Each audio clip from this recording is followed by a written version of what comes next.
Welcome to the Mind of the Meanie, your weekly peek into the world according to former WWE and ECW wrestler, the Blue Meanie. We'll cover wrestling, music, movies, sports, and lots of useless knowledge, all contained in the Mind of the Meanie. I'm Josh Shernoff, and he is the Blue Meanie. Meanie, what's up, man? Dude, what is up, man? Good to be Number here. one. Good to be here. Hey, you know what? This is a podcast is something I've always wanted to do, but it's just a matter of the who, the what's, the where's, and the when's, and the hows. I mean, this is a big undertaking. People think you just hit record and do it, but there's like a whole process, and it's something I've always wanted to do, but it never felt right. It never seemed like the right time. And it's appropriately enough, this is called Mind of the Meanie because there's a constant show going on in my head. Whether it's me walking to my car in the morning or me walking home from my car, or I always have some kind of thing going in my head. My brain is like Billy Joel's "We Didn't Start the Fire." I'm always thinking of something, and always, cutting promos on angles that don't exist and all this kind of stuff. So, it all comes down to, I should probably do a podcast, but, how, when, who, where. And I was driving home one night, and I was pulling off the highway, and a light bulb went off over my head. And I was like, you know who'd be good for this? And you came to mind. I was like, man, that Josh Shernoff kid. Like, I always see him at conventions. He's interviewed me countless times. We always have we have a repertoire. We have a rapport. I was like, man, you know what? And we just did that thing for your new special for FITE TV. Yeah. I was like, man, there.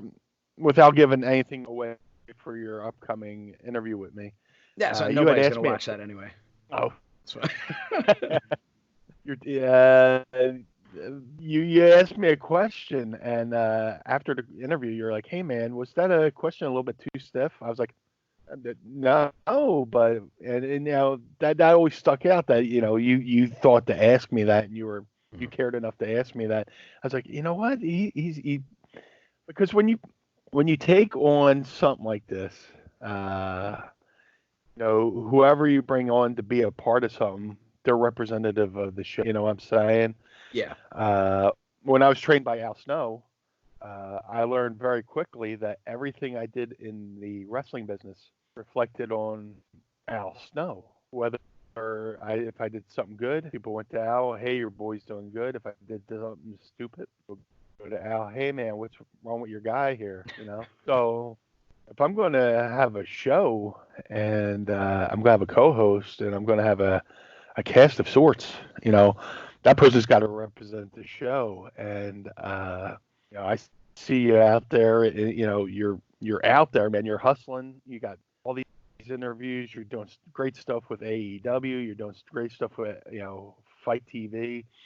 And I see your interactions on social media. I was like, man, I don't think this guy would be the one to embarrass me or bring harm upon the show. I mean, you're a good dude, and besides the fact we're both Al Snow guys, it's just there's that connection as well. So I was driving home, and I was like, man, that Josh Shernoff kid, I think he could be the one. And I felt late.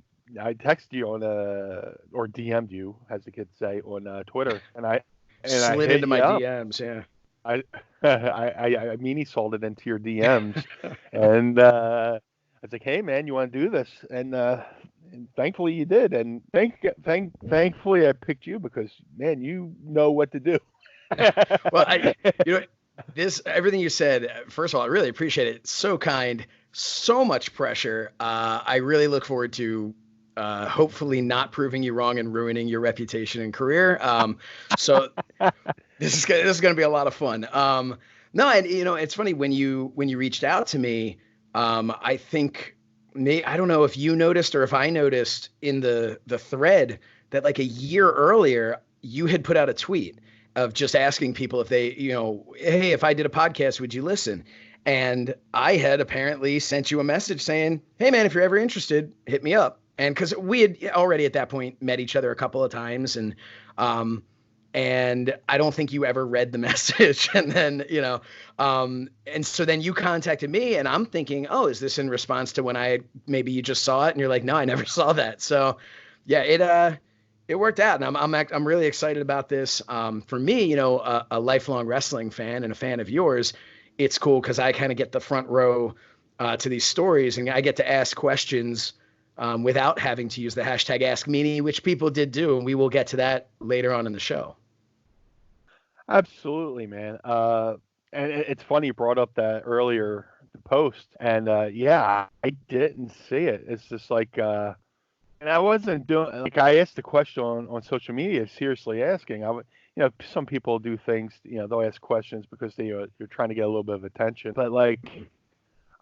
It was like a seesaw, of yes, no, for in my mind to do this. So I threw the question out there, and it was the funny thing is, it's almost a year to the date that I had the thought of asking you to do this, and then it's crazy how things work out in this business, and it's crazy how things come together. But here we are. I went to set some guidelines. It's like my guidelines there really are no guidelines. It's I want this thing to be fun. I want this thing to be loose. If something comes to mind, let's just talk about it.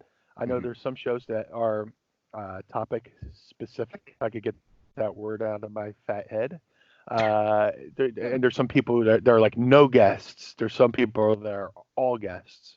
I don't want to paint myself into a corner. I don't want to box myself in. If there's an opportunity to talk to somebody, we'll talk to somebody.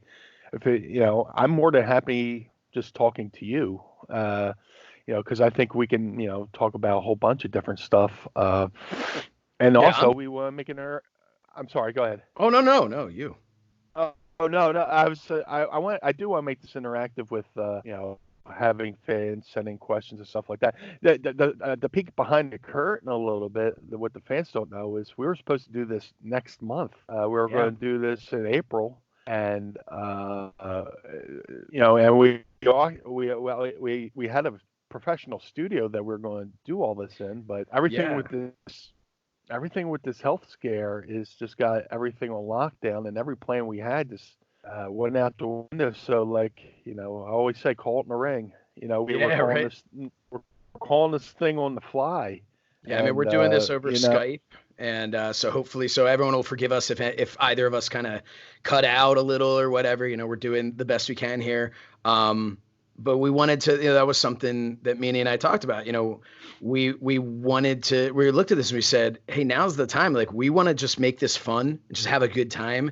And we feel like that's something that it sounds so cliche. Oh, we just want to be here to entertain or whatever. But legitimately, we were like, hey, why don't we just start it early? People are hanging out at home, bored, have nothing to do. Maybe they'll want to listen to us joke around for an hour, and I think it's, for me, I'm really excited about this because, like you said, you want to be interactive. Like, one of the things that got me really pumped to do this with you, aside from just you reaching out, and I was, so honored by that, but you reached out to me and just this whole concept of, like you mentioned, I don't want to say we do have guests or we don't have guests. And just this, like, it'll just be what it'll be is just exciting, and it's fun, and there's an energy to that. We have maybe like one topic that we're like, oh, hey, we should probably talk about this. But other than that, we're really just, we're almost 10 minutes in, and we, like you said, calling it in the ring here. So hopefully people are enjoying it, and I think they really will. I mean, I've had the opportunity to get to know you better, and you're a funny dude, and to get inside your mind is both horrifying and exciting. So yeah. So what do you want to talk about, Meanie? Dude, there's so much going on. I mean, everything's going crazy with this health scare, and the wrestling business is kind of on hold, and it's just. So let's talk about that though. Like, let's Sure. talk about that, because the wrestling business is kind of on hold is probably the best way to say it, because it's not completely on hold. And, as we're recording this on a Friday, and you're hearing this on a Monday, everybody who's listening. We just found out last night. Now, Roman Reigns isn't going to be on WrestleMania, and it just seems like everybody, I'm hearing rumor that The Miz is sick. This whole thing is like, the wrestling business is still going. AEW is going, WWE is still going, but like, I don't know. How do you feel about this? Well, first off, kudos to Roman Reigns for taking his health, putting his health ahead of everything. Because Absolutely. if you don't have your health, what do you have? And I know he just had that scare a couple months ago with cancer. Was it leukemia? Yeah. And I have a friend, a personal friend of mine named Chris. And almost exactly within a month or two's time, he was diagnosed with the exact same thing. And but before Roman's case, and when Roman announced it, I went to my buddy. I was like, "Hey, man, you won't believe this, but he's not really. My friend's not really a wrestling guy. I mean, he knows wrestling, but I was like, there's a guy in wrestling. He got the exact same thing as you." So it was kind of weird that the whole thing that was happening with Roman was parallel between wrestling and my real life. And my friend, just really had to watch everything he did. He had to take a medication like Roman did. Mhm. And it's all something with, look, I'm no doctor, but it's all something with cell counts or something like that. There's something's off balance. And my friend Chris got his cell counts. The thing is, he's pretty much in remission, and it was almost Good. it was almost like the upside down world in Stranger Things. There's this thing happening in my real life, and this thing's happening in wrestling life, and then around the same time, Roman announced he was in remission. Mhm. So, having said all that, and knowing what Roman's going through and how susceptible he might be to the coronavirus, hey man, you got to look to the future. He's a father. He's got so much responsibilities, and he's going to be the face of this company for years to come. So, step back, wait for this thing to blow over, and then once the coast is clear, we can send a canary in the coal mine, see everything's safe, and hopefully we get through it. I didn't hear the Miz thing. I hope for his case, Miz is a good dude. I hope he's not sick. Yeah. He's a So father as well. I Him tried to being a look. father as well too. Yeah, I tried to look it up. I saw something that said that Meltzer had reported that maybe there was some sort of issue because the Usos were not happy with the idea of having to, like, they were unhappy because the Miz was sick, and I guess they were supposed to work with him. And that's the extent of what I could find. I couldn't find any like other information on the Miz being sick. So hopefully that's just some rumor, or hopefully Miz has a cold or something, and this isn't anything serious. But already you've got Rey Mysterio and Dana Brooke, they're in quarantine again. Hopefully it's just because maybe they came in contact with people and they're fine. But it's a scary thing, man. It's a scary time, and I get that they want to keep entertaining, but I don't know. I feel like this WrestleMania has just been, as some people would say, snake bit from the start. It's not looking good, and I feel like it's just getting worse and worse, and really just I think it's a risk. It's a huge risk that the WWE is taking, and AEW as well, continuing to put on their shows. So I don't know. I don't know what the right thing is to do, but I guess that's what we have the CDC for, to tell us the right thing to do. Right. And that's the thing, the motto in wrestling has always been the show must go on. There's, especially when you're dealing with television, you're dealing with Mm-hmm. sponsorships, and you're dealing with people's livelihoods. Yeah. If anything, I would have hoped they could have pushed WrestleMania back maybe a few months, Mm-hmm. and even if they have to go to May, June, or July, WWE's always big on having firsts for the Right. first time, and in Wrestlemania history. Yeah. Say you push it back to August, and for the first time in WrestleMania history, SummerSlam the night before WrestleMania, or something like that. Well, You could and do. you're right. You're right though, because they're doing 2 nights of WrestleMania. Why couldn't they have just been like, well, we're gonna have SummerSlam and then tomorrow night WrestleMania, or vice versa, WrestleMania and then tomorrow night will be SummerSlam. I mean, I felt like there were so many options that maybe this wasn't the best idea to do this watered down version that I think just reminds everyone that we're in the midst of something terrible. But I don't know. That's it. It's conjecture and just my opinion. Well, everybody's entitled opinion, and you're not completely off base. I mean, nobody wrote a rule book for a global pandemic in the wrestling era. And not to bring up a sore subject, but I mean, my God, I was there when the Owen Hart accident happened, and everybody was like in a state of shock, and like, we the show went on. Maybe it shouldn't. Maybe it shouldn't have. Maybe it should. Who knows? But I know when I was there, everybody was hoping for the best and hoping that Owen was going to pull through. And it wasn't until after the event that we had found out Owen eventually had, unfortunately, first with the new mouth. I'm sorry, had passed. So here we are with this pandemic, and it started January, May. I had done a show in Philadelphia here for MLW, and they were taking wrestlers to say, "Hey," Right. because in wrestling, the tradition is you get to the building, you shake somebody's hand, "Hey, how you doing?" Huh? I mean, they strictly had no handshaking policy. Keep your distance, except for with the people you're working with. Right. Because everybody's joking, "Oh, we can't." I'm sorry. Go ahead. No, I was just gonna say it's funny because I mean that's where you and I did the on the ropes interview, and yeah, and I remember I'm seeing that, and I'm like walking around, and there's the first time I met Savio Vega. There are a lot of people there that I knew, but a lot of people I didn't know. And I just felt like what am I supposed to do? Go over and fist bump Savio Vega and hello, nice to meet you. And so the same thing, you talked about us both, learning under Al, you obviously for much longer than I did, but just a couple of snowballs hanging around here. But there's our first t-shirt. So yeah.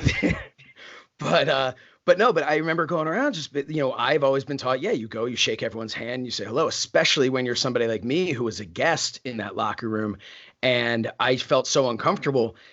Ironically, it ended up being kind of like an icebreaker. With every single person I went to, I basically said, "Hey, I'm sorry, I'd love to shake your hand. I know we're not supposed to. I feel uncomfortable," and was able to kind of, that was an icebreaker for so many people. So, but to go back to what you were saying, back in even, I guess that was January. It was, or beginning of February, maybe, I don't know, but it was already MLW was instituting that, which I think was really good. Yeah. I mean, it was very smart of, and what you did was the right thing. I mean, you approached people, you introduced yourself, you acknowledged the situation at hand, no pun intended, and I mean, you told everybody, "Hey, I'd love to shake your hand, but rules are rules." Yeah. But here we are, and this thing has just gotten way out of line. I think, I mean, out of something ugly come some cool things with people, checking in on each other. People, there's people I haven't heard from ages. Like, "Hey man, you okay?" Mrs. Meanie, the love of my life, my Tracy, she was worried for me because I was traveling a lot and going around a lot. And I want to say 14 or 15 years ago, I had lung surgery. I had an illness called an empyema, which is basically a bacterial infection in your lung. It could happen to anybody. When it first happened to me, I went to the hospital. long story short, there's a whole story behind it. When I went to the hospital, I was like, hey man, does this because I'm asthmatic. I was like, does this have anything to do with me being asthmatic, having, lung issues or whatever? And they're like, no. As a matter of fact, we had somebody here 2 months before me. It was a 20-year-old, or no, maybe a 19-year-old track star who had contracted this empyema. So, knowing that, like, I've grown up with lung issues between asthma and having the empyema and having part of my lung removed. And then, now we got this coronavirus, which is I'm not getting younger. So, it's supposed to, at first they said it affects people 60 and over, but now we're hearing cases of people younger getting hit with it. Yeah. So I'm happy to be sitting in Casa DeMeanie just doing nothing right now until this whole thing blows over. And here I am. It gives us a chance to do something to with this podcast and entertain the people. Yeah, and hopefully we are entertaining all of you. This seems like a perfect time to encourage you to leave us a review on iTunes. Those are apparently important. That's what everybody keeps telling me. And so yeah, leave us a review if you think we've earned 5 stars in the first 20 minutes. Be sure to give it to us. And if you don't think we have, then still just give us 5 stars, because I think that would just be helpful. Also, follow us on social media at Mind of the Meanie on everything. We've got Twitter, we have Instagram, we have Facebook. They're all Mind of the Meanie, mindofthemeanie.com, which we're working on figuring out with that website. What right now, I think it just links to one of our social medias, but we're working on, we want that to be something fun and cool and something that you can interact with. And yeah, so that was, I just kind of slid a little plug in there right in the middle. That's why I hired you, man. Yeah, that's what I'm here for. Hey, so we were talking about WrestleMania. On a more positive note, like, sure. So I think something really cool. You had a WrestleMania moment. You were a part of WrestleMania 15 in your hometown of Philadelphia. Your WrestleMania that you were a part of was the first WrestleMania that I ever went to live, awesome. Which I think, is kind of cool. And I thought what I was curious about was, your first live WrestleMania, your first WrestleMania as a talent, and then just in general, any great WrestleMania memories, I think could be something fun for us to talk about. So, I mean, it's apropos. It's WrestleMania season, even though it really does. It feels like Bizarro WrestleMania season. Absolutely.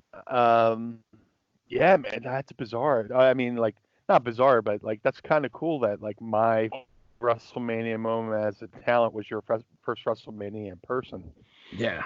But I remember. I mean, I was up there, popping huge for the Blue Meanie coming out there. It was cool because, again, being from outside of Philadelphia, ECW was something, that was a badge of honor that anyone, I feel like, in the tri-state area kind of, we were all, that was a time period where instead of being from Dresher, Pennsylvania, I was now from Philadelphia, Pennsylvania, because it was make sure everybody knows, I'm cool because ECW is near me. So that was extra awesome, though, to be able to see what I think we all as ECW fans, we saw you as kind of like our hometown hero and had you out there at WrestleMania, I think was really cool. Dude, it was awesome. Especially, I mean, now I look back on a lot of things, and what's pretty cool about being in the wrestling business is basically, if I want to try to remember a date for anything, I just gotta Google a wrestling event. Just go, when was my first match? Or when, like, I remember I first went to train with Al Snow the day after WrestleMania 10. So I just know I have to Google WrestleMania 10. I go, oh, okay. The next morning I drove out to Lima to, so I did, it's easy match. 94. I'm sorry. Wait, when was that? 94. 94. I graduated high school from Atlantic State High School in 1993. And then I worked all that year, and then I put every dollar away I had towards tuition and living costs, for when I eventually moved out to Ohio. Hey, And how then cool was it going to Atlantic City High School? Because going down the shore, my whole life, I would always pass that high school on the way in, and just always thought to myself, man, this is so cool. Because not living in Atlantic City, my mindset was, oh, I guess these guys just leave school and go to the beach. But was it cool? I mean, you're like right out there, aren't you? Like on the bay a little bit? well, the one that's there now isn't the one I went to. That's like the new one Oh, that okay. they said they I they, didn't they I didn't say that realize one. how old you were, I guess. You, uh, you, you son of a bitch. You son. What year were It you was born? Well, we went about 20 minutes here, and now people are like, okay, now we're getting the podcast we want, where they'll just insult each other. Yeah, I was the born in PSA I was is born over. in '83. God damn. Yeah, I remember 1983 like it was yesterday. But I don't. oh my god. But Uh, it's great for me because there's no, like, at this point in my life, at 36 years old, I'm very rarely walking around going, oh, I feel like the young guy in the room. When I do my show, here's my cheap plug, So Says Shernoff on FITE TV. We filmed that at Montgomery County Community College, and it's all students working on the crew there, and they're like on average 19 years old. So, I'm happy to be referred to as young in any way, shape, or form, because once a month I'm there feeling like the oldest person in the world. So I'm happy that you're able to help me with this. you're on the ground floor of man, I'm old. Yeah. Or you just be or I'll be out in social situations with somebody younger than me, and I'll crack a joke, thinking I'm hitting a good one-liner, and go, I don't know what you're talking about. What is that? Do I have to Google it? I'm like, Pop oh, son culture of a bitch. reference from a Yeah, bygone era. yeah. No, I go deep cuts like Dennis Miller. I have Again, a lot of people won't get that reference either. Yeah, it's just my opinion. I could be wrong. That's a Dennis Miller line right there. But that was my way of showing you that I'm not that young. But I have a buddy who, like, every time I see him for whatever reason, he'll like come up to me and try to be very he's trying to be very flattering, and he'll come to me and he'll say, "Hey, I like what you're doing with like the little gray on the sides there." And I'm Oh like, yeah, God. man, hey, just aging, like, I don't know what to tell you. It's not, and I'm like, what, I'm not doing anything. I guess I'm just going gray. That's it. But it's a very, yeah. So I'm on the ground floor, as you said, of feeling old, but it's all Well, relative, man. You're as old as you well, feel. That's it. I'm working my way into upper management of getting older, and now that I'm back in the day when I first became the Blue Meanie, I would dye my hair all the time, and with coming with dyeing your hair comes bleaching your hair. So I'd have to bleach my hair till like it was like white like a sheet of paper, and then put the dye in. That way the color pops. So over the years, I'm just doing so much damage to my hair, my scalp. And I'm like, you know what?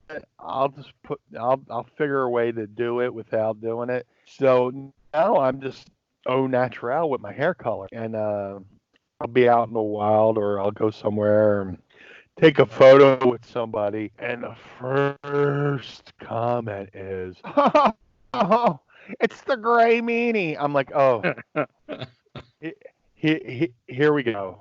It's begun."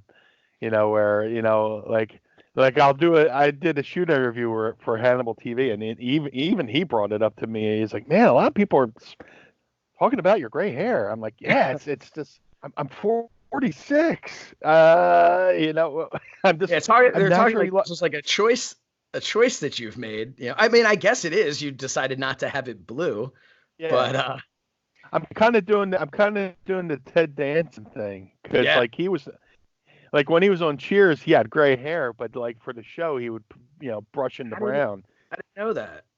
I didn't know he was gray back then. King of useless knowledge. Hey, All the knowledge have you ever seen The Good Place? Oh, dude, I absolutely love The Good Place. Me I and Mrs. Meanie introduced that to me, and she started before I did, and Mhm. then we went back and watched it, and or we're not all caught up. So no spoilers there because you're further than I am. I'm sure. I'm 8 episodes in, I believe. My wife and I just started kind of binge watching this like 2 days ago. So when you said Ted Danson and him having the gray hair, that was the first thing that came to mind. So yeah, great show. I know this is the mind of the meanie, so I hope that it's okay that I'm tossing the useless stuff from my own mind into your mind. We're just kind of. No, but I mean, this the whole thing's supposed to be a conversation between two friends. So I mean, go ahead. What I want somebody to make a chart for at the end of each episode. We need to find like an intern who'll make a chart that shows the topic where we began and where we ended and just how we got there. It's like one of my favorite guitar players is Eddie Van Halen, and he said he describes his guitar solos as falling down the stairs, but at the end landing on your feet. So that's how most of my stories go, where like I'll start a story and then I'll take like a side road and I'll go around a cul-de-sac and I realize I went in the wrong direction, so I turn back and I get right back on course to finish the story off. So that's what a lot of these episodes are going to be about. Yeah. Because I'm very similar, so this does not bode well for people who are looking forward to a show that is just going to be a straight line. I mean, a half hour ago we're supposed to talk about Wrestlemania, but I mean, we're good. We're good. And this show, to get back to our testimonial about the show, in my personal life, I listen to a lot of podcasts. I listen to a lot of talk radio, especially when I'm by myself, because I'd be on a road trip and you're by yourself. You're coming back from a show, you're maybe 3 hours out, and you're just dying, and you just want something to listen to stimulate you. And the perfect show was Art Bell back in the day, because it's like not only did it was a talk show, not only did he have a great voice, but he talked about every subject that I could ever dream or hope for, because I'm into paranormal, I'm into UFOs, I'm into all that stuff. So hopefully with this podcast, it could be like a companion piece for somebody who's traveling and, is by themselves and have no one to talk to. Pop this, podcast on and have a companion, have a couple guys just sitting in the living room with you and you're just listening along. Like I listen to so many podcasts and talk shows and stuff like that. So that's my goal. And you know what? While we're talking about podcasts, one podcast that we have to thank is somebody that's our sponsor today, our very first sponsor, which is exciting. The Rock and Wrestling Podcast, and our good friend Nick Newman, who has this awesome show. I've been a guest on it numerous times. It is one of the hottest growing podcasts out there. Nick, he is joined weekly by a guest. We've talked about different types of things, but the cool thing about it is he combines rock and wrestling. So he's had Tony Schiavone, Eric Bischoff, then he's had Dizzy Reed of Guns N' Roses. He's had Rudy Sarzo. So he's got all these different people from both the world of rock and the world of wrestling. And like I mentioned, I've been on there a while. I know we're going to try and get you on there, Meanie. But it's important that everybody knows that this podcast can be found on all major podcast apps, including Apple Podcasts, Spotify, Google Play, Stitcher, and wherever you get your podcasts. And we want you to please follow the Rock and Wrestling Podcast on their Twitter, which is Nick SRNW Podcast. Instagram is Rock and Wrestling Podcast. Facebook is Nick's Rock and Wrestling Podcast. They also have a Patreon page, patreon.com/RNW podcast, and they have a lot of bonus content on there. And again, there's so many more guests than I even mentioned there. Nick has always been very supportive of things that I've done. He just jumped out there and asked, hey, can I support you guys from day one? So we're really appreciative of that. So anybody who's listening to us, Meanie was just talking about kind of having companion pieces. So when you finish listening to us, go on, check out the Rock and Wrestling Podcast. What do you say, Meanie? Hey man, rock and wrestling is best of both worlds. They're both literally the same form of entertainment, the same lifestyle, same life experiences, and to have a podcast that's both rock and wrestling, I mean, that's right up my alley. I could listen to that podcast all day, every day, and I'm very proud to say that this is our very first sponsor. So I feel like the need, like I should like print out like a make-believe dollar with Nick's face on it and hang it on my wall, like most stores do when they get their first sale and they put the dollar in a frame on the wall. I think we're gonna do it. We're gonna get a photo of Nick's face and put it on like an imaginary bill with the name of his podcast. I'm gonna stick it on the wall at Casa DeMeanie. And I will cherish my very first sponsor for this podcast. And just because he's the first one doesn't mean there can't be a second sponsor. So, yeah. Hey, you know what? We won't even stop at 2. We're willing to. I've got rookie cards. I'm gonna Don West this motherfucker. When are you know what? I thought when we originally did our, you did like the little teaser, and then saying that we were coming in April, and then of course we dropped the show, I guess a day early. But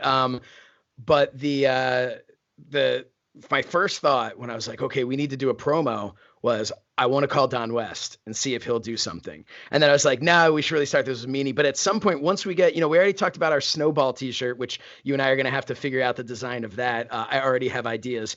But once we get all kinds of merchandise, Don West, if you're listening, and I know you're not, Don, could you please shill our merchandise for us? And if I can get another little plug in there, speaking of t-shirt art and all that, and great art, the Mind of the Meanie logo was designed by the great Hal Haney.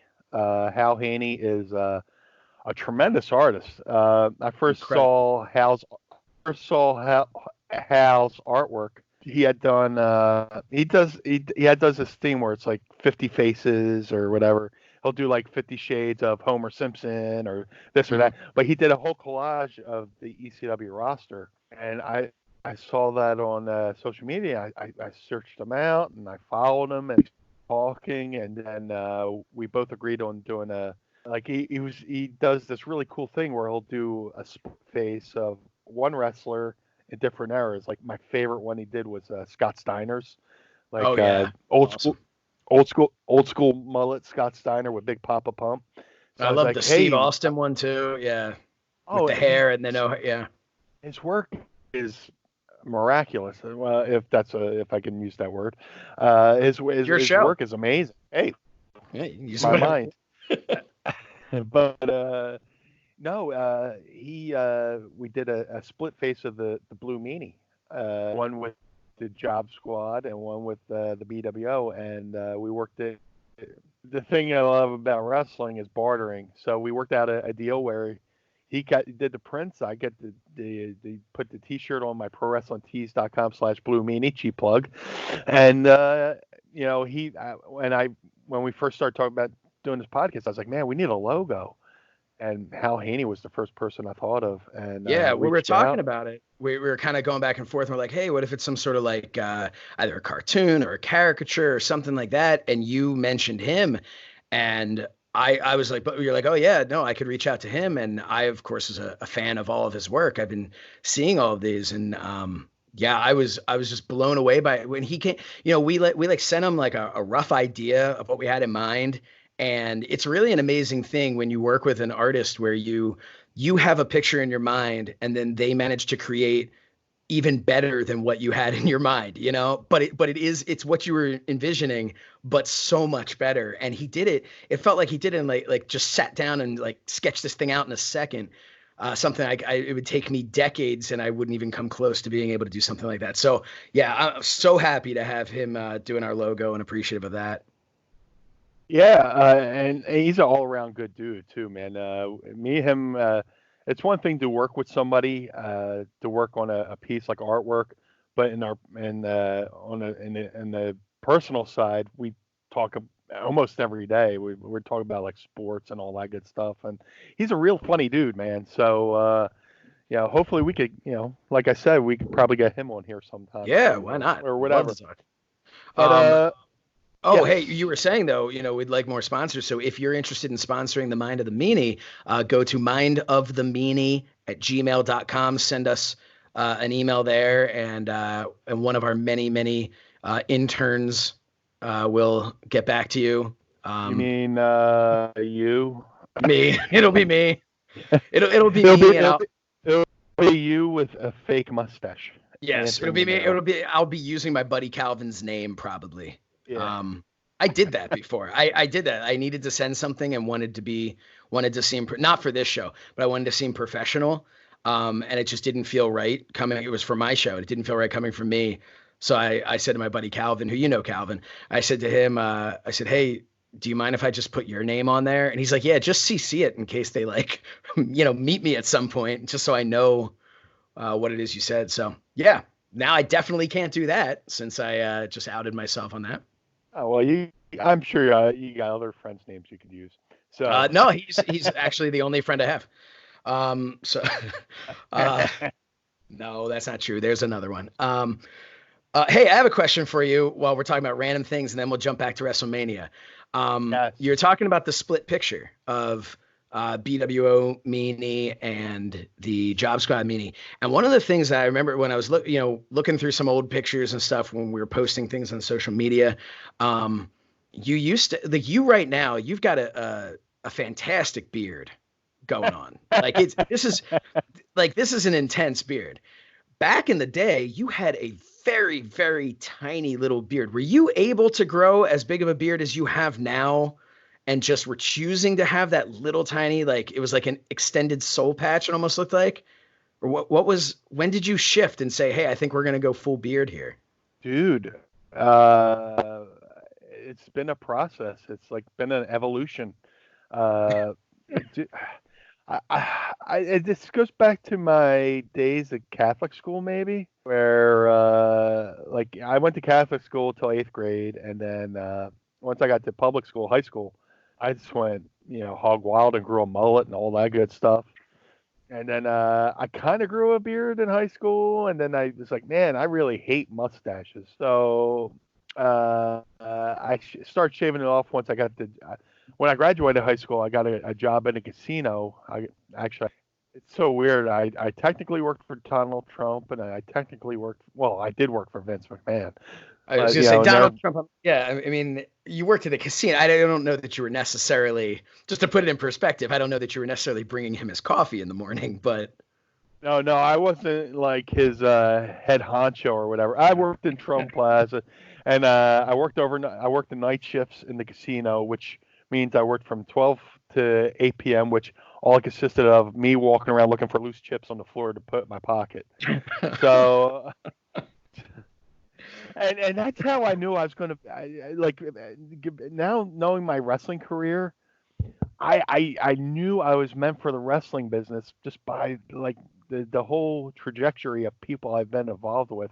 Like every class I was in Catholic school, I was part of the class that the other teacher from across the hall had to come over and tell us to keep it down. And then in high school, I was always in the class that was like, all right, everybody put your head down, you're misbehaving or whatever. And then like I would go to work in the casinos, and it's everything you can imagine from any kind of the movies, guys just walking around looking for like loose credits on the slot machines, or somebody left a nickel on a machine, somebody sitting the thing and whoop, and people, you walk into a wrestling locker room right now, and the big joke is you shake a pill bomb, but like when you're working in casinos overnight with those groups of maniacs, somebody would drop a quarter on the ground, and you see how everybody run down that aisle to see where the change fell. So I was like, so I went from one group of misfits to another group of misfits to this group of misfits, which is professional wrestling, and it made sense to be a part of ECW because we were misfits. But you asked about my beard, so you asked about my beard. We ended up on with Donald Trump and Vince McMahon and. Oh yeah. So when I worked at Trump Plaza, I there's always been a little part of like rebellious part of me. So when I worked there, I was like, let me see if I could get away with a soul patch. So I start growing it, and nobody really said anything. I was just like walking around, and it's like, seeing if I could get away with something. And then eventually I got pulled aside to shave that thing. I was like, all right, okay, cool. So when I got out of, I stopped working in casinos. I Drove out to Al's. I was like, you know what? I got to figure out some kind of look. And I was like, I was doing the soul patch thing. I was like, let me just grow a little chin hair. That's the goatee seemed like the official beard of pro wrestling at the time. So I was like, you know what? I like facial hair and I hate mustaches, which makes me sound like Mitch Hedberg. But I was like, you know what? I'll just grow this little thing on my chin and see how it looks. And I did that for years, and it just became part of my look, and it kind of grew out. And truth be told, it was kind of inspired by Jim the Anvil Neidhart, because he always had he had the pointed beard, and he was always, he'd get riled up for his promo, and he's always like pulling his beard like he's milking a cow, like. I was like, the pointy. I could do the pointy beard. I don't have to grow the mustache again because I hate mustaches. And it's been well established. I think that's T-shirt number 2. I fucking hate mustaches. It just. I don't hate them. I was gonna ask, not to go off on even more of a tangent here, but do you hate mustaches on yourself? Do you hate mustaches on other people? It's just the concept of it. Is this like a cleanliness thing, or like a what's the story behind this? It's just like once it grows to if you want to grow a mustache, oh well and good, that's fine. Whether you want to have if you want to have like a Fu Manchu or a little dick duster on your top lip, whatever you want, I don't care. It's just when I grow in a mustache, it's just like it goes in my mouth. And it's just like it keeps poking my bottom lip. And I kind of get annoyed with it. And I was like, I gotta shave this shit off. I like the way it looks on me. Like I did a couple movies. Scissors. You need some mustache scissors. Trim. You're making too much sense. Yeah, you're the voice of logic in a logical mind. God help us. Yeah. But I did a couple movies where I had a mustache and a full beard, and it looked good. But I went from the goat thing, the goat hair on my chin, and then once WWE released, well, they didn't release me yet, but they sent me down to Memphis to try to reinvent myself. The best thing that you could do is try something when nobody's looking. You go down to Memphis, try a new look, try a couple new moves, because if it works, keep it. If it doesn't work, well, who saw it anyway? Nobody really saw it, because you're down there in a territory. So I was like, man, what kind of looks can I go for? And at the time, one of the big bands was Smash Mouth, and one of the big movies at the time was Swingers, and they all wore like the bowling type shirts and all that kind of stuff. And I was like, you know what? The guy from Smash Mouth has this like chin strap beard that goes from his hair down to his face. Like, you know what? Let me give that a shot. Let me see how that looks. And as time went on, and I got released from WWE, went back to ECW, did the Blue Boy character. Mm-hmm. I kind of trying to make it like a point from like the outside, where my ears are down to my chin, kind of like not like total ZZ Top thing, but like just like this point thing. And another shout out for a strong beard is Zakk Wylde, the guitar player Zakk Wylde from Osbourne. He has a tremendous beard. Dude, he inspired me to go for the length of a beard, but it wasn't like his is like long, and like ZZ Top is long, but I want a long beard, but I don't want to look like I want to have like a different take on it. So I did the whole point thing where we come down to the point where my chin used to be. And Zakk Wylde, doesn't he have almost like a what would you call that? Like a dreadlock in his beard or something? Or am I picturing? Who's that? Zakk Wylde. He may have at one time. Okay, he's always... that's what I'm picturing, at least. I mean, I haven't looked up a picture of him in a long time, but By the way, Zach's got a glorious beard. He's got a great, amazing guitar player, and yeah, that's one of the inspirations for the beard. So here I am all these years later, and I just try to keep it trimmed up, and sometimes it gets a little unruly. But and sometimes it takes Mrs. Meanie to go, man, that thing's out of control. You need to trim it. She Mrs. Meanie keeps me looking good between the beard and the hair. So that's been the evolution of the beard. It was just it started out as like being a little bit rebellious, coming out of Catholic school, and then all the way up to my wrestling career where I just wanted to have a look. And then here I am now where it's just like this thing on my face that I think if I shaved it, people would actually get mad if I shaved it, because it's just so part of it. Like there's been times where I'm like, fuck it, I'm shaving it. And then there's times like, oh man, I'd probably regret that instantly. So here I am with the beard of the meanie. Oh, well, I'm glad that I asked this question because the number one thing every podcast wants is to have a topic of conversation that the wrestling news sites are going to pick up and quote. And I feel like we just did that. I can see it right now. Dave Meltzer, Meanie hates mustaches. Yep. I'm telling you, that's shirt number 2. We got to get to work on these. WrestleMania. What was the first WrestleMania you ever went to live? Well, it's a complicated answer. I don't know why we grew up. I don't know why I found that so funny. Back in my day, there were no WrestleManias.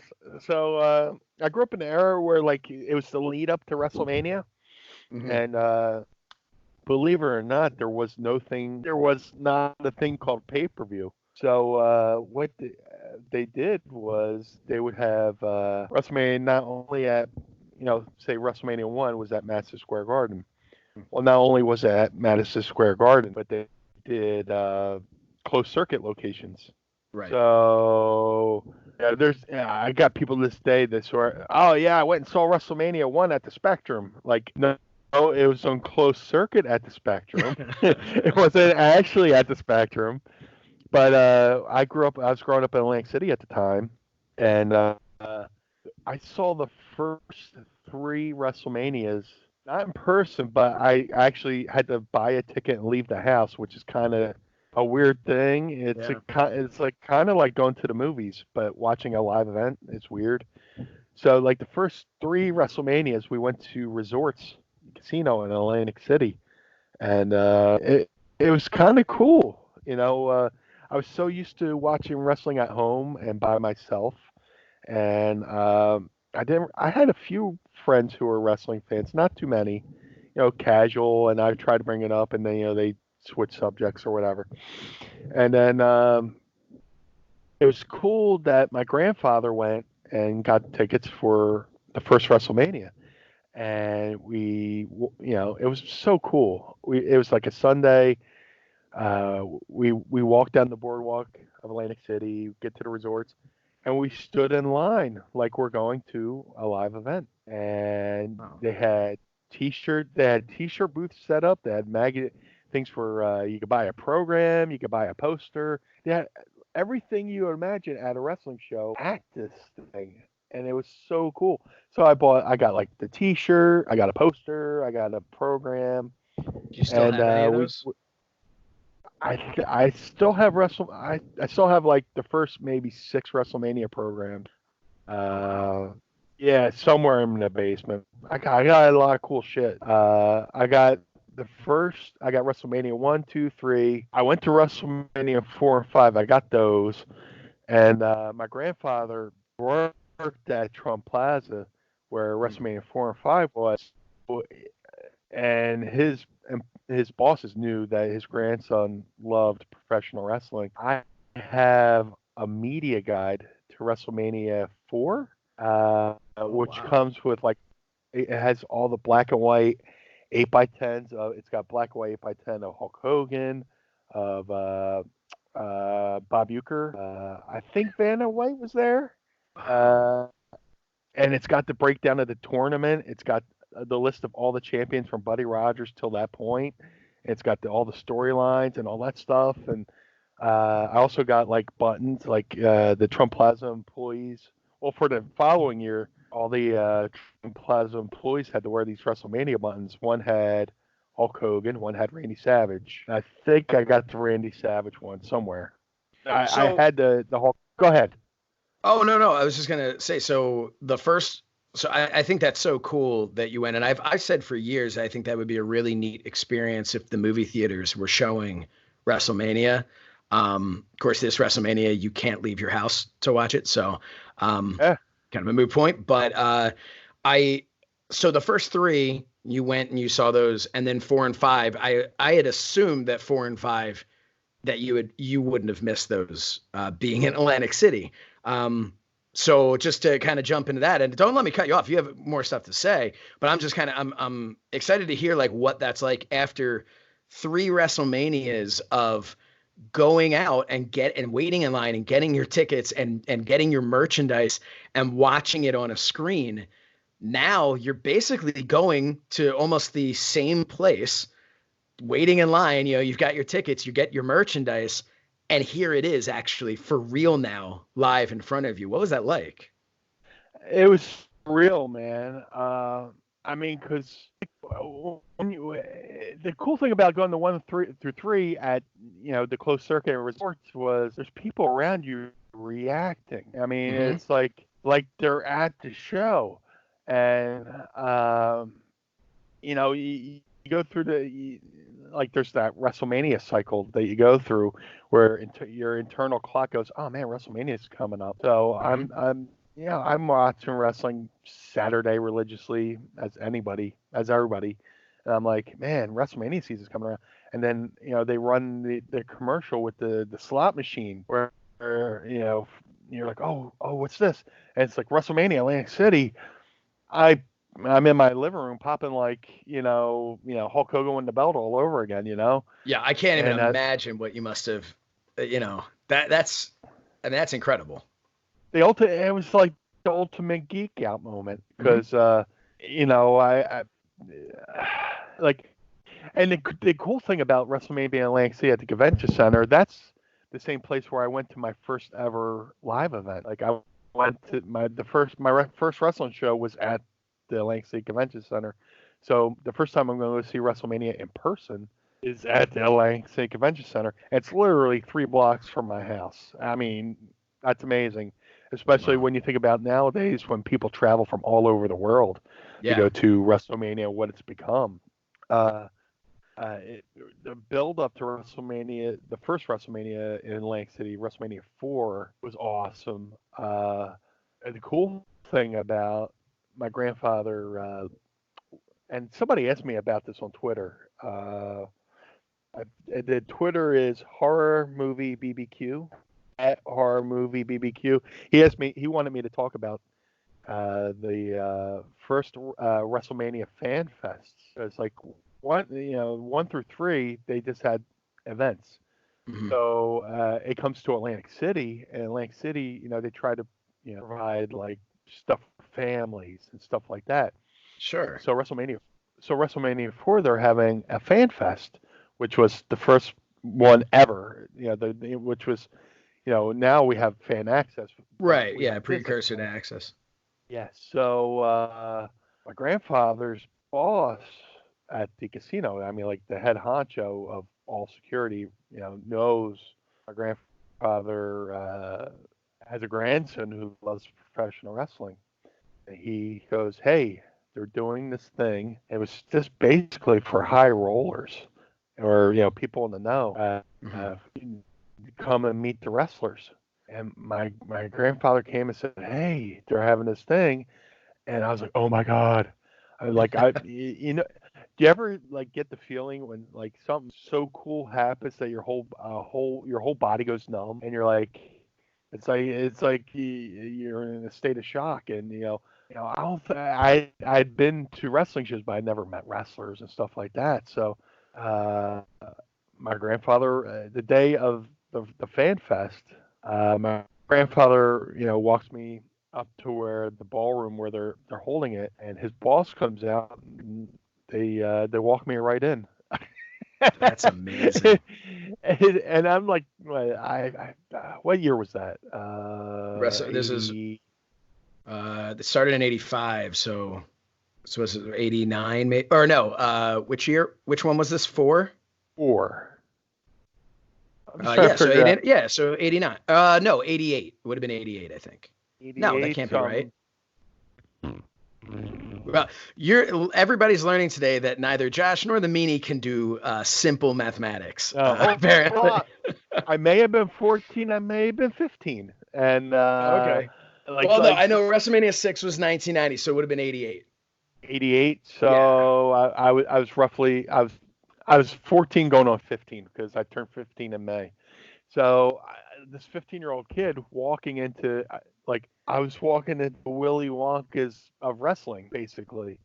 I walk in, there's a stage, there's tables all over, there's wrestlers at every table, there's balloons, there's gift bags, you get a gift bag walking through the door, it's full of merchandise, it's full of 8x10s, you can go up to, I'd walk up to Coco Beware, hey, and I think I threw a lot of guys off because I was not like a smart fan, but I was more than the casual fan, and in the sense that I knew where these guys were before the WWE through the I know Bill hates this, but the after mags and stuff like that.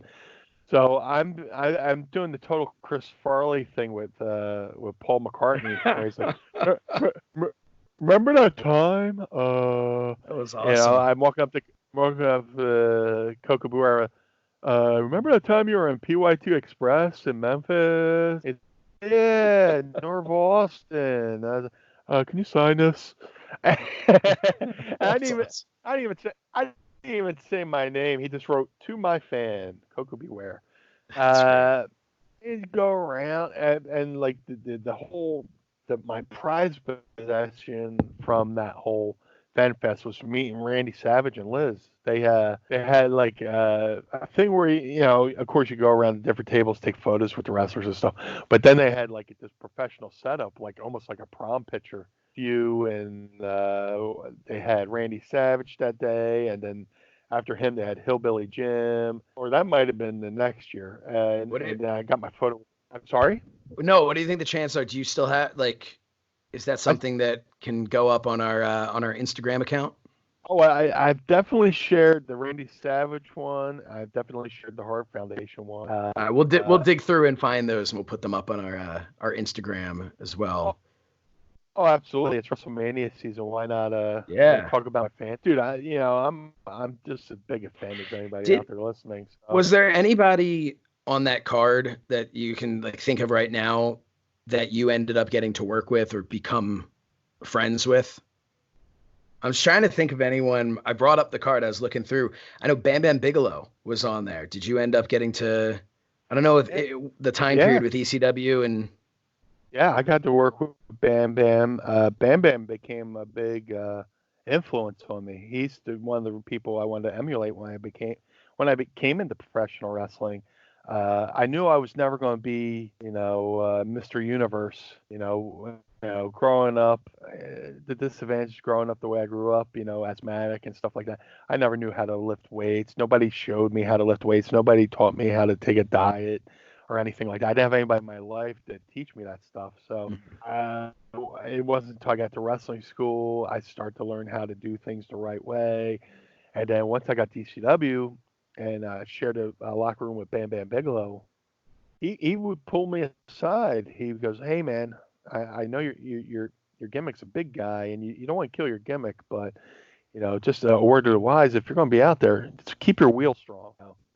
Talk about my legs. Go to the gym, just sit on a bike, ride a bike for an hour.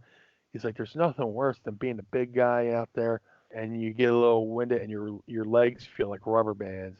Just keep your wheel strong. And then from there, I always made sure, to make sure if I wasn't even, not only to work out with weights, but keep my legs super, super strong and stuff like that. And then Bam Bam Bigelow also encouraged me to actually approach Paul Heyman about asking for more pay. Wow. when you first get into the wrestling business, you make. I really didn't care what they paid me because I was looking for an opportunity and stuff like that. It sounds like corny cliche, but that's how it was. Of course, yeah. Sure, I was getting X amount a night, but I was on TV every week, and those TVs eventually led to me getting signed by the WWE. So eventually, it paid for itself.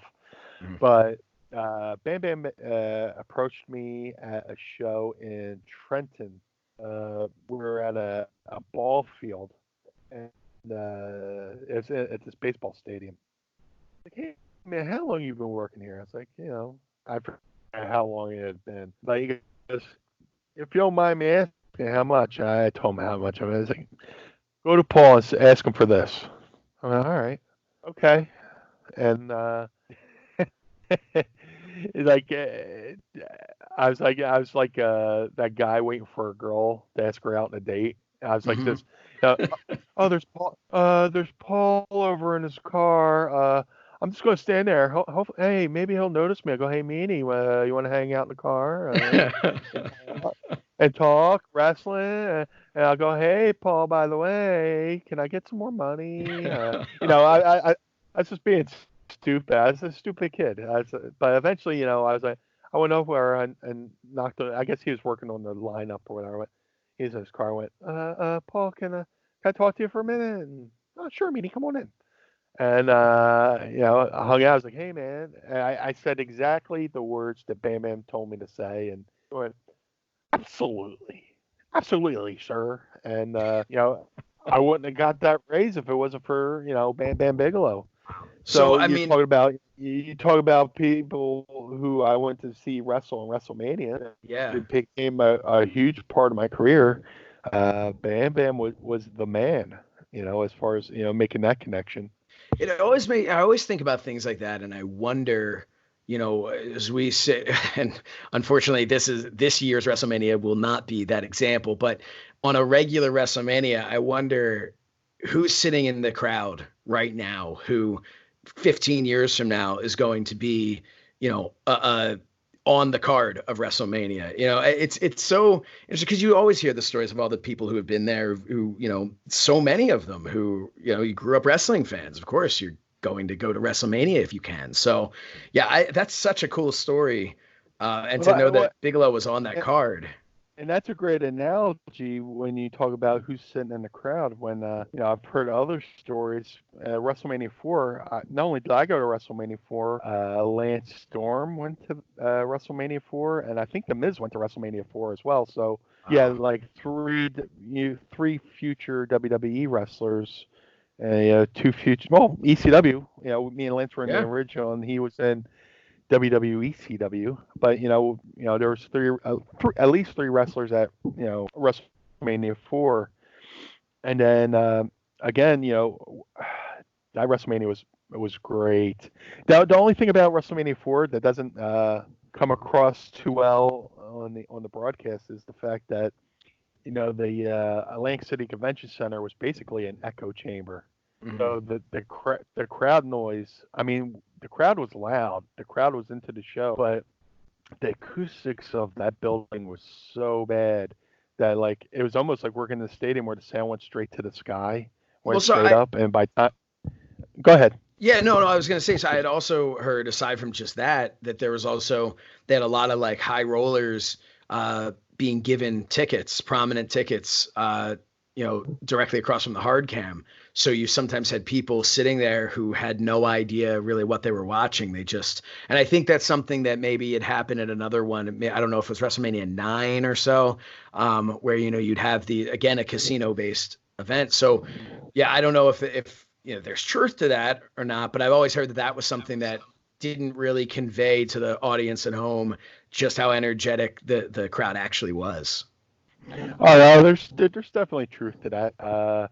Especially at Trump and all his friends in the front row. And Trump seemed to he truly seemed to enjoy the show, but there were a lot of high rollers. But the crowd was electric. It didn't come across well on TV because that building was just being the ceiling was so high that the sound just went straight up.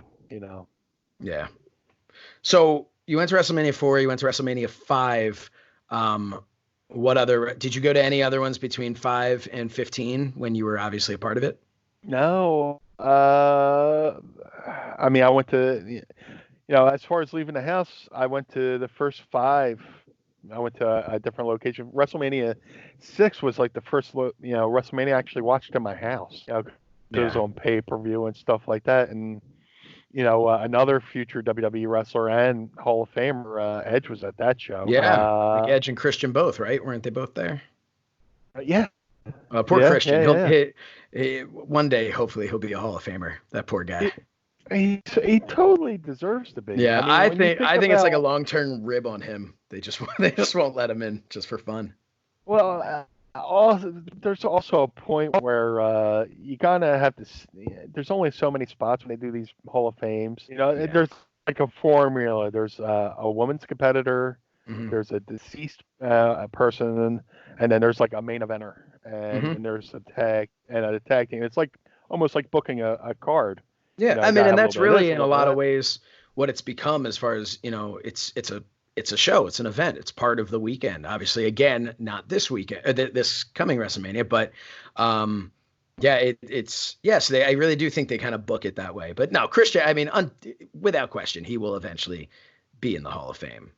Oh no, he's a no doubt surefire Hall of Famer. He's a dude. When I was in WWE, some of the most fun I had in WWE is when I would work with guys like the Hardys and Christian and Edge, and because we were all like around the same age range, we all liked the same music, we all were big Pearl Jam fans and Pearl Jam marks, and I'd go out and when MP3s were a thing, I'd make like a mixtape and share it amongst the boys and stuff like that. Because you're on road trips, you're always looking for something to listen to, and I'd make like a Pearl Jam mix of like, hey guys, here's my Pearl Jam mix, and Edge and Christian, awesome guys, Hardy Boys, awesome guys, and Christian definitely. I mean, when you think about those TLC matches and stuff like that, I mean, he's built a legacy, along with those guys. He'll definitely be in the Hall of Fame.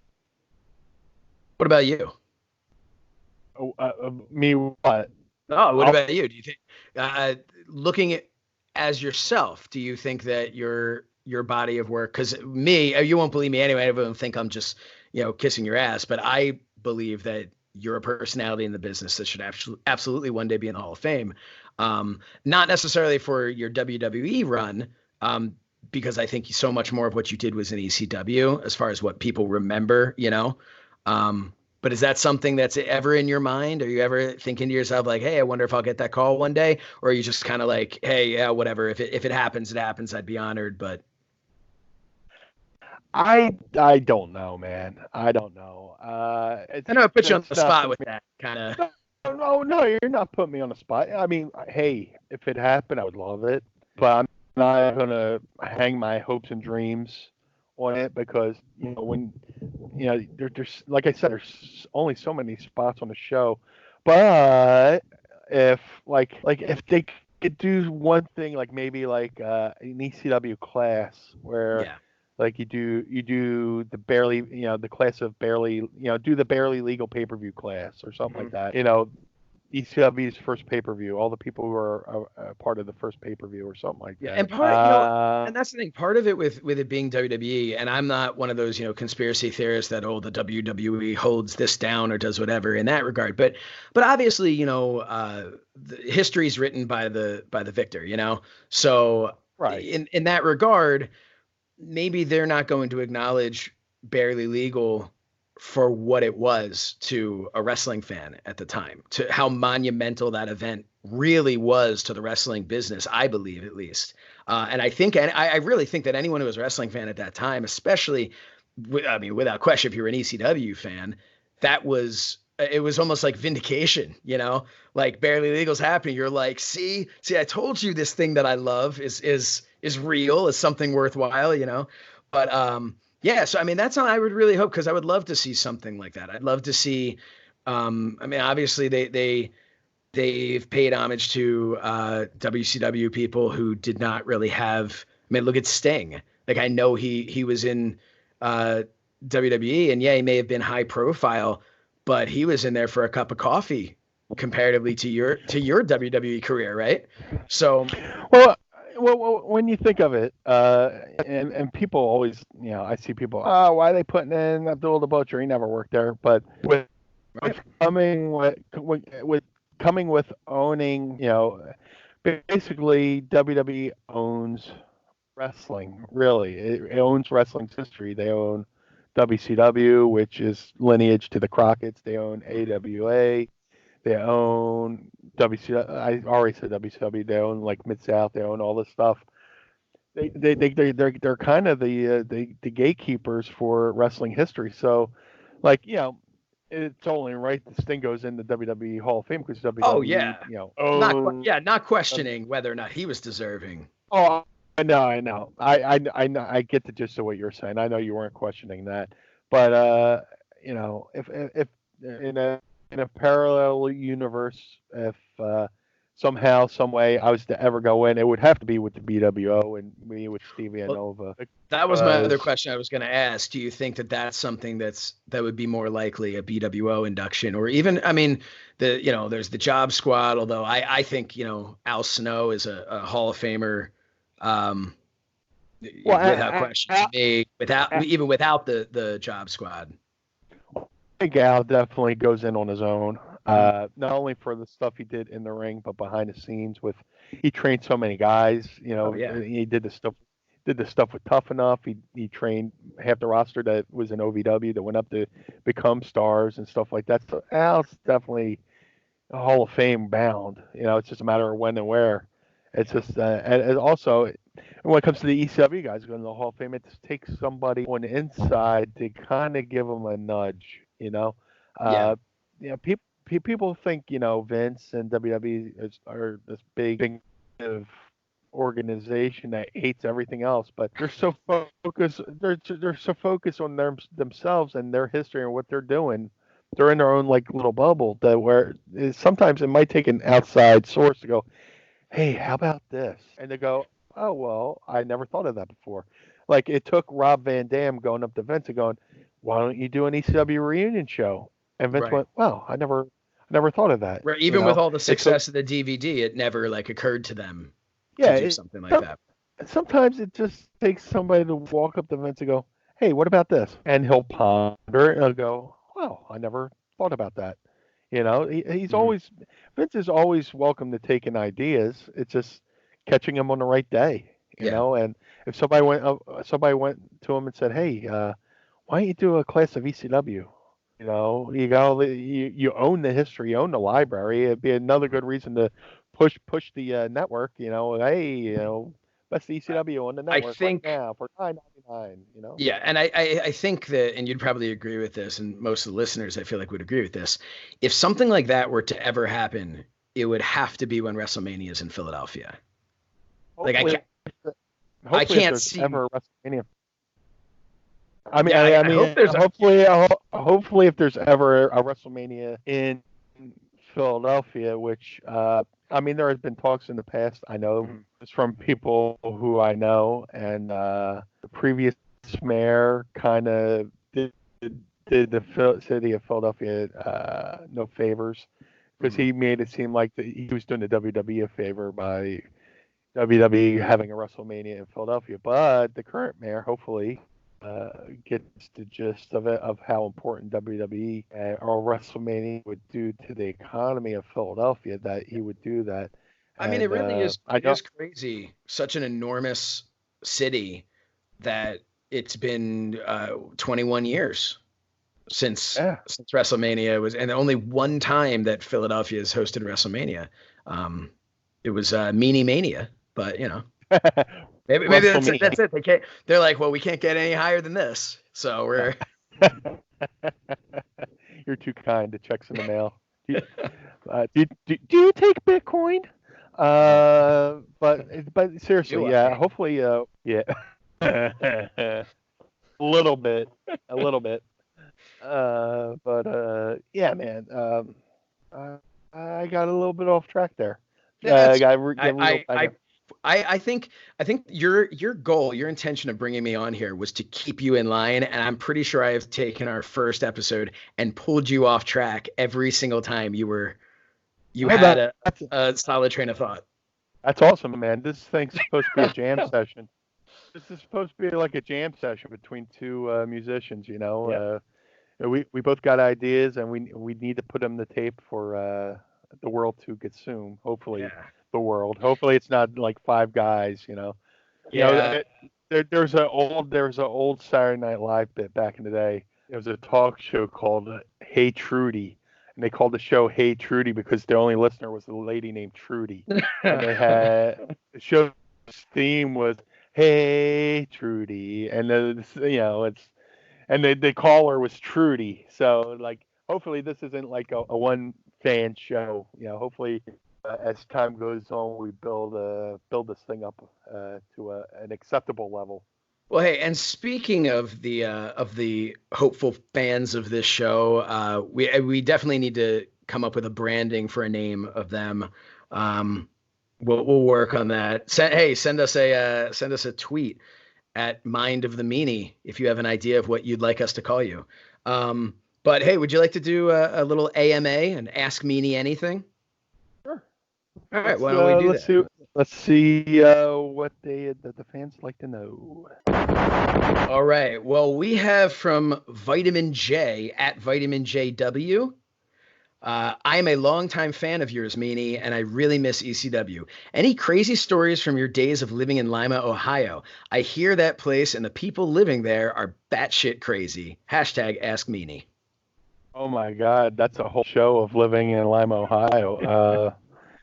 I moved to Lima, Ohio to train with Al, and one of the locals said that Lima stood for Lost in Mid-America. It was just like, I think the biggest things to come out of Lima was like Al Snow, me training there, and the show Glee, because the show Glee was set in Lima, Ohio. Yeah.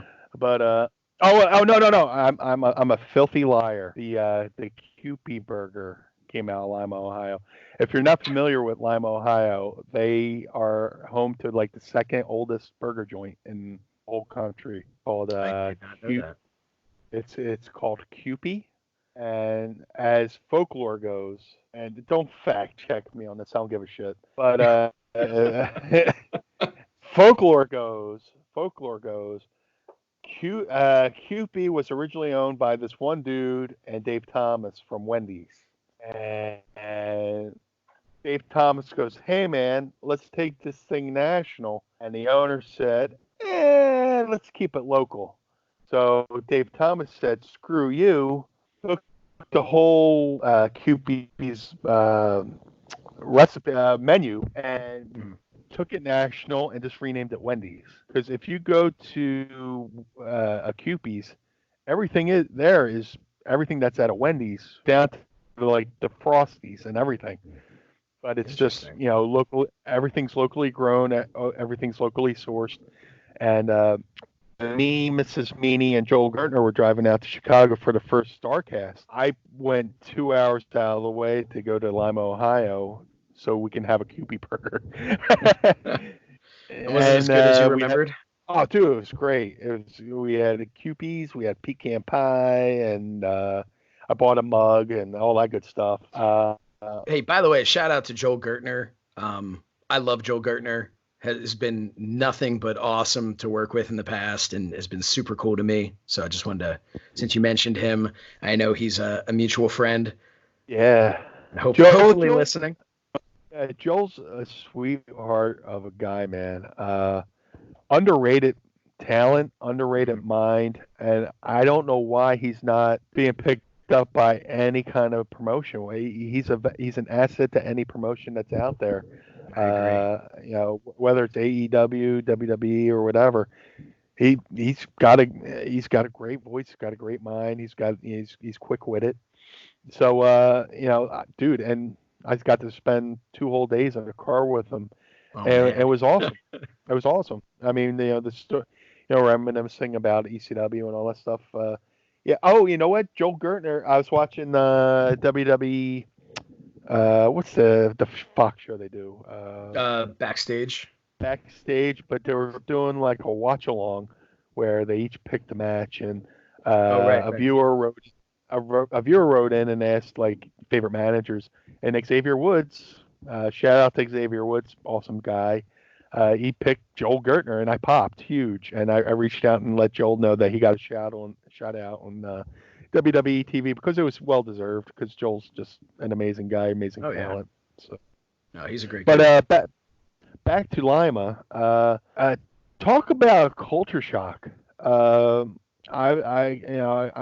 coming from living in a city where, you got sports teams and all this different stuff, and Lima was interesting, but it was also a welcome change of pace, because it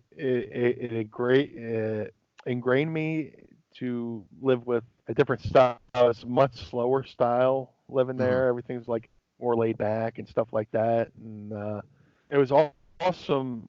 I mean, Al Snow and his family were a big factor, as well as me enjoying my time in Lima, because there was a holiday, the family would have me over for holiday dinner, like Easter. Al's family brought me an Easter basket, or they would bring me Easter dinner, or Wow. 4th of July. We all went out to the park and watched the fireworks. Me, Al, and his dad, and his kids and stuff like that. Or there's like a lake there that I used to like to go swimming in, and practice my meanie salts off the dock into the water and stuff like that. And it was just like it was so cool. Not only was I there from Atlantic City, but there would be other students that would drive down from Detroit. There were guys drive down from Canada. People come over from Chicago. Yeah, another guy drove out there from New York. And sorry, I almost burped there. Well, it's your show, man. If you need to do it, you need to do it. It's the mouth of the meanie. Yeah. And I remember all those people. I remember there's one student, he wrestled as Rick Austin. There was a guy, Sean Brown, Jeff Sinclair, Steve Nixon, who was awesome. There's Jim Varner, Jimmy V, who actually went on to become a personal trainer, and he wound up training somebody who's on The Biggest Loser, like a contest, like he went and trained one of the finalists that was on The Biggest Loser Oh, or something wow. like that. Yeah, yeah. There's another Fun fact. character, Sick Rick Matrix. There could be a book written about that guy. But we're already over the limit today. But we'll get to Hey, that you know eventually. what? We're doing this as a slightly extended episode because it's the first one and we didn't know what the heck to do here. So I've been looking at it saying, hey, remember in the beginning when I said we only had one thing that we said we wanted to talk about? Well, we Right. haven't even touched base on that yet. So, That's awesome. That's awesome. I mean, yeah. it's kind of like a wrestling match. When we would train like guys over at the Monster Factory, it'd be me, Danny Cage, and Bill Wiles. And Bill Wiles had this great analogy: is like, hey, you might not do something in a match, you might plan something for the match, and if you don't do it, that's fine. Put it in your back pocket and save it for the next match. Yeah. We had a lot of stuff we wanted to talk about for today. Hey, if you don't get to it, we'll put it in our back pocket, save it for another episode. Which is why it's so important. No, I'm sorry. Continue. No. Please. No, I was just gonna say it's why it's so important to make sure that you go and subscribe to Mind of the Meanie right now. Follow us on social media because we are going to be coming back to you 6 a.m. Eastern Time Monday morning. Every single Monday morning.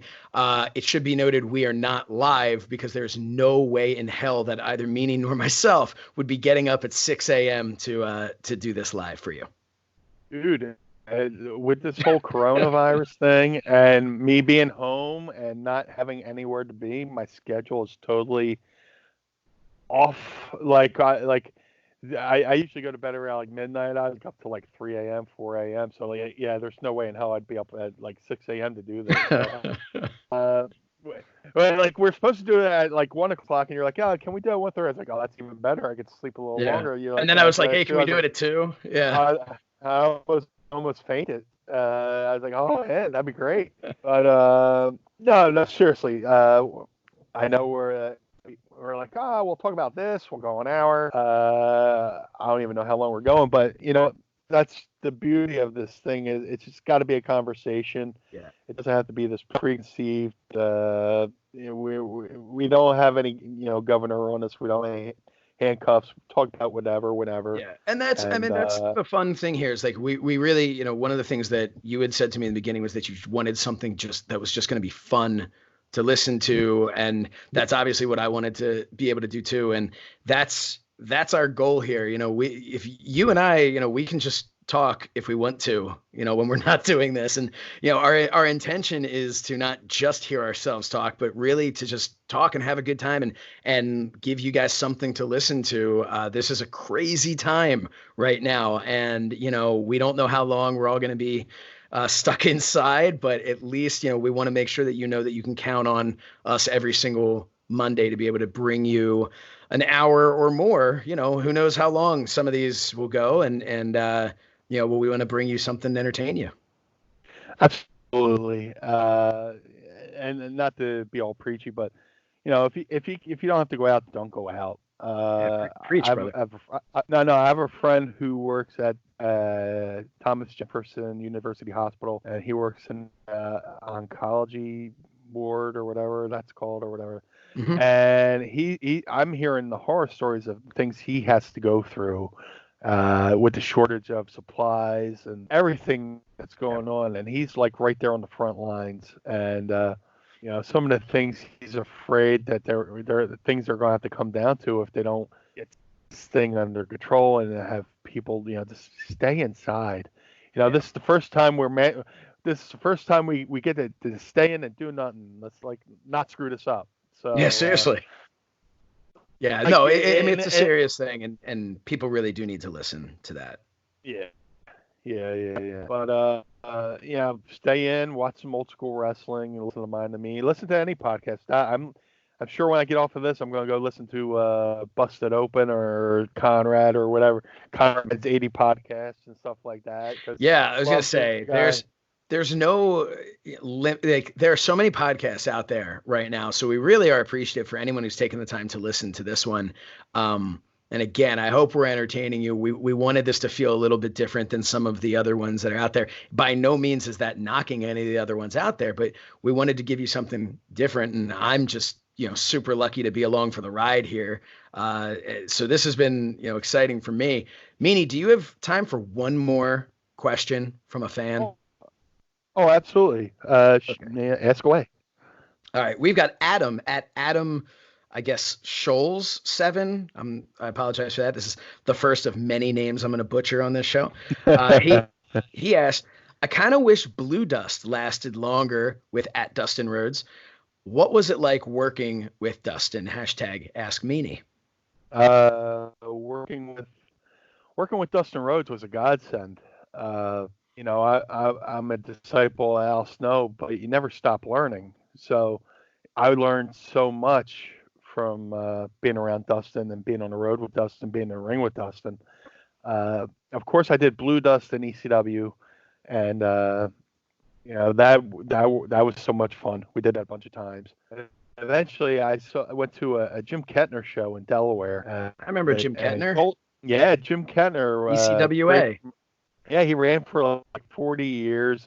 It basically had a super show every year, the Super 8.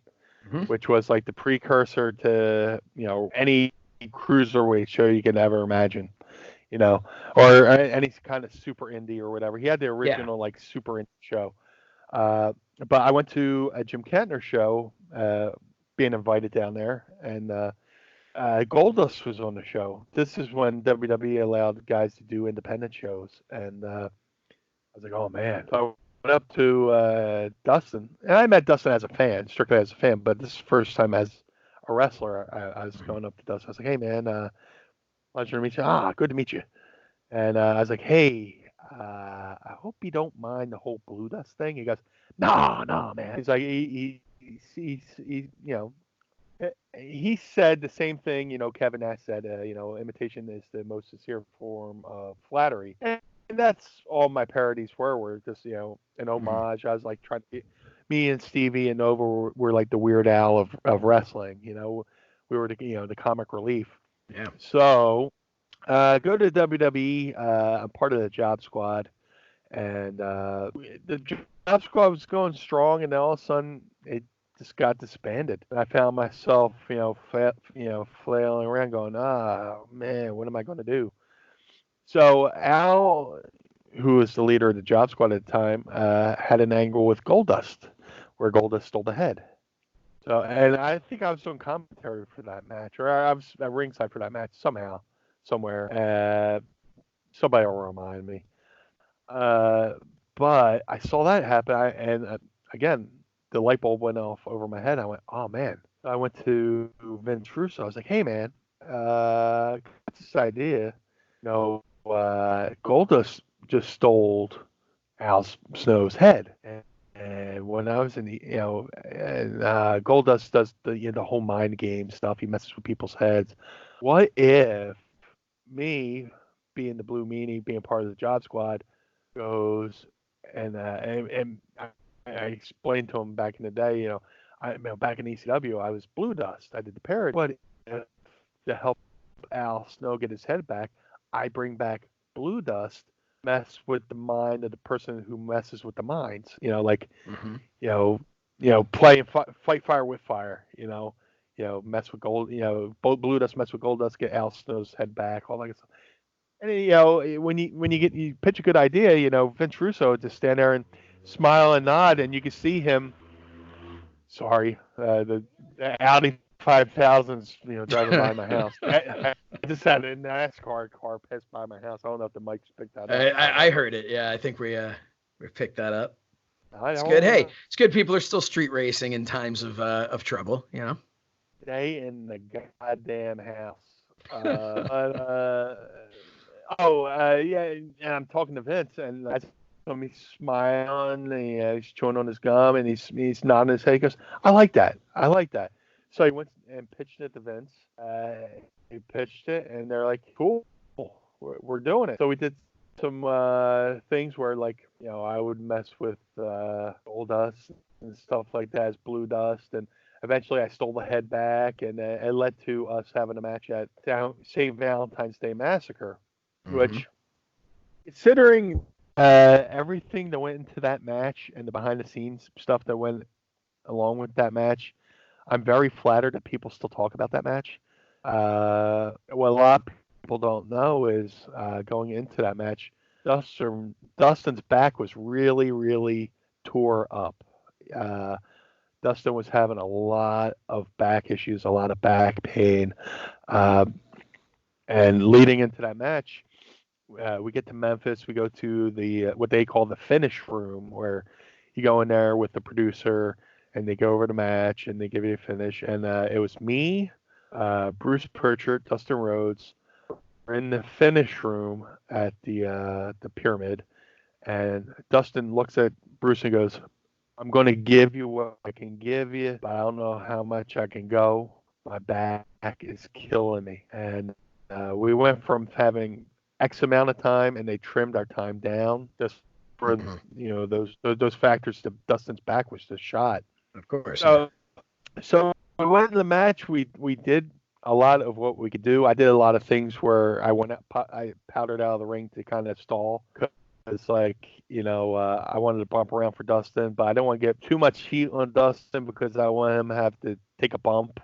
So right. I want him to have to hurt his back. I don't want to have to him keep landing on his back. And even if you notice, he gives me the curtain call. People underestimate me a little bit. One time I was going to do this spot with Taz where he had to give me a Tazplex. He goes, "Brother, a lot of the guys don't think I could get you up." I went, "Taz, do a moonsault." "Taz, I do a moonsault. I could do a backflip off the top rope. I could jump." And when he suplexed me, he literally dumped me to where I almost sneezed myself in the face. So a lot of people talk about that, curtain call. "Oh, I mean, he couldn't get up for him." Well, I couldn't get up for him, but also Dustin's back was totally shot. Mm-hmm. And I think if Dustin, might have been healthy, we could have went a little bit longer and did a little bit more. But I have no regrets over that match, or no regrets, with that, because I could beat myself up over a match all I want, but ultimately it's the fans that decide whether it was good or not. In a way, if they like it, it's not for me to. Again, here's another side road. I saw an interview with Paul McCartney, and somebody was like, "Hey man, what's this song about?" He's like, "It's not for me to tell you what the song's about. It's for you to. This song is whatever you want it to be." And if I think if a fan says, "Oh man, I love that match," "Oh man, that match sucks," well, I just took a shit on that. I just took a big dump on that guy's dreams, Yeah. So I liked the match with Dustin. I really did like the match with Dustin, but the fact that people bring it up to me is really flattering, because everything that went into the match, like I said, with his back and all that stuff, and we could have done so much more. But the fact that we did what we did and people still talk about it is really cool. It's really cool. And later on, we went on to tag. Me and Dustin became a tag team, and it only made sense because we're two odd characters. We're two strangers, oddball kind of characters. And one time, I start calling him Mommy. Yeah. And, I was gonna ask you about that one day. Yeah. I kind of forget the original meaning behind it. Like he wore a wig and all that stuff. Like, "Oh, mommy!" I called him Mommy and all this stuff. And then one day, there was a Sunday night heat in Dayton, Ohio, and they brought us to the ring. And it was me, Goldust, I think Kevin Kelly. And we did this whole promo, and he explains the origin of me calling him Mommy. He goes, "There's been great fathers, there's been Ward Cleaver and Darth Vader, but only one man could be a good mother." And like he did this whole promo, and I'm in the ring, I'm trying not to laugh. Like he initially did the promo to me in the back, and I'm just fucking, I'm a horse laughing, I'm howling. I'm like, dude, I hope I keep a straight Dustin, man, I hope I keep a straight face out there. So we go out there, do the promo. Well, it turns out there's like a major storm in Dayton, Ohio, and satellite feed went out. So that promo never made air. But if you go to the WWE Network, they uploaded a whole bunch of old Sunday Night Heats, and that one's on there. I forget the date and time, but if you, do a search of Blue Meanie and Goldust, that you'll find that promo. But working with Dustin was amazing. If it wasn't for Dustin Rhodes, I wouldn't have had or it wasn't for Goldust, I wouldn't have had my WrestleMania moment, because I managed him at ringside for that WrestleMania. And I solely went into that match. I was like, I'm not in this match, but they're going to notice me, and they're at least going to acknowledge me on commentary. And I kind of just like was going ape shit at ringside, where like I was just like I would run by the booth and give like Jerry Lawler a look, and Blue Meanie out here looking like a maniac and stuff like that. So I was like, I'm not going to be in the match, but they're going to notice me somehow, and I'm still going got to your get my name stuff on there in. somehow. Yeah. I did it in a way where I didn't want to take away from the match, but there's an art to being a manager. There's an art to being a second or a what's Paul Heyman call himself? Oh my God, what's the word? Oh well, now I can't think of it because he's his oh my God, everybody listening right now is screaming it at us. Heyman. I am his advocate. His advocate. I was going to say his influencer, like he's on. I was going to say influencers, like he's on fucking Instagram. His Instagram influencer. Yeah, I'm Brock Lesnar's Instagram influencer. But no, there's an art to being a advocate. There's an art to being a manager, second at ringside, to where you can add to the match, but also don't take away too much. So,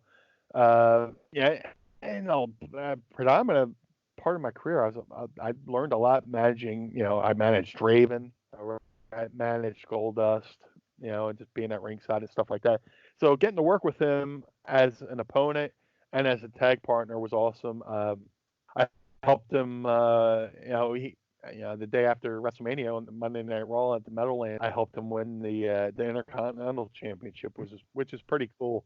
Because the day after that, we flew to England and Germany and did a loop with the Intercontinental belt and stuff like that, and got to do my first overseas tour and stuff like that. So I owe a lot of stuff to Dustin being cool enough to work against me and work with me, and he's doing great stuff up there in AEW as well, where I heard he's pulling younger guys aside and giving them pointers, because there's a lot of guys up there who have worked indies, but they haven't worked TV, and they're trust me, there's a big difference between working for an independent crowd or working for a national television audience. And Goldust is being a true vet and teaching a lot of those kids some finer points in the business.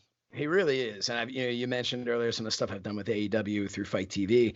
And aside from the fact that Dustin is just one of my favorite people there to see, which, as a lifelong wrestling fan is another, here I am doing a podcast with you. I get to go backstage at AEW and talk to guys like him and Billy Gunn and, people that I was a huge fan of.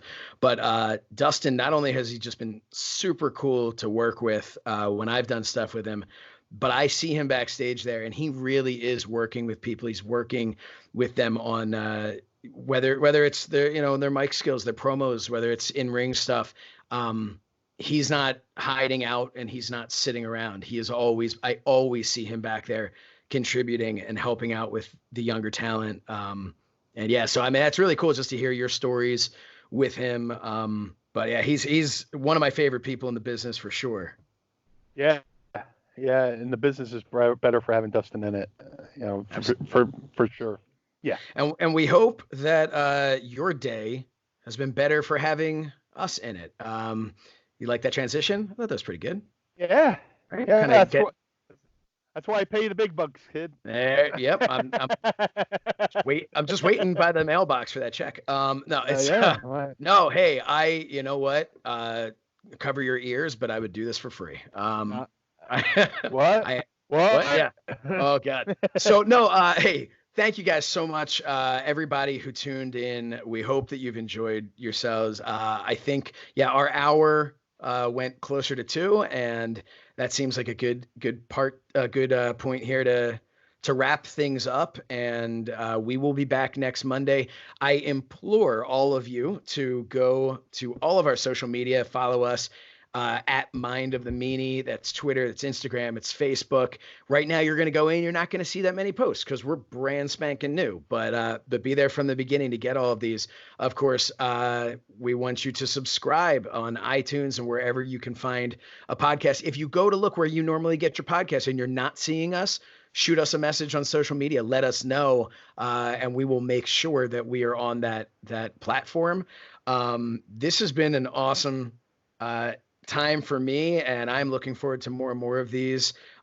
We should also tell everybody you're at Blue Meanie BWO. I'm at Says Shernoff, and we are at Mind of the Meanie for a show. Meanie, any last words for this episode for everybody?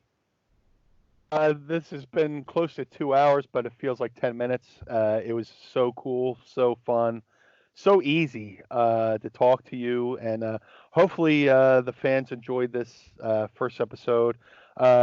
We hope to be fan driven as well, so please shoot us questions, shoot us ideas, shoot us everything. We'd be foolish not to listen to some of your thoughts or ideas. So please, I want to make this a fun, interactive experience, even though we don't have like a phone line or anything like that right now or whatever. Eventually we'll get to something, but for right now, send us some questions, send us some ideas, and we'll be glad to listen, and hopefully as glad as you were listening to this. So it's been a privilege for you to download this, and hopefully we're here for many, many more. Yeah, and thank you, Meanie, for bringing me along here. I'm very excited for what's to come, and we will see you, or I guess you will hear us next week for another trip inside the mind of the meanie.